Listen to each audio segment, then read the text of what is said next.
So, looking from the holistic life point of view, can you tell us why we must follow our dreams?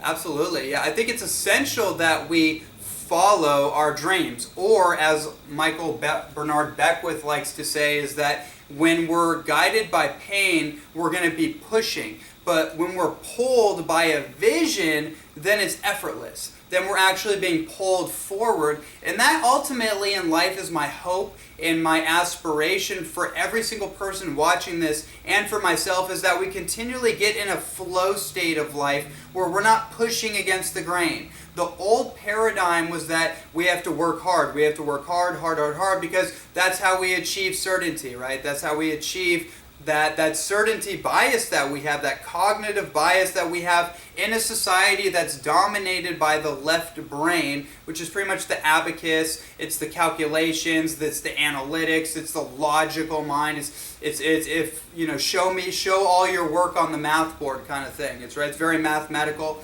Well, we're moving back into more of a natural flow state, which is you want to be logical enough, but you want to be somewhat illogical too, right? And the illogical, irrational side of life is our dream creation, because that has to do with our emotions. And as we said before, our emotions are sporadic. They're sudden moments, sudden surges of possible inspiration that we get that we can't really define.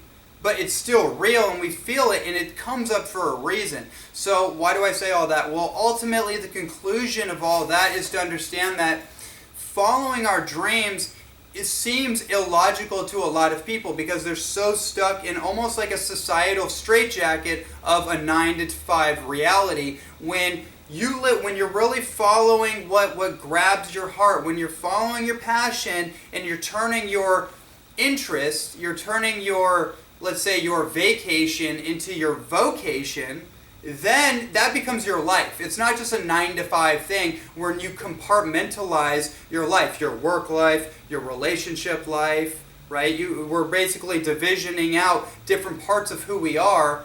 It all comes into harmony when we're actually living our dream.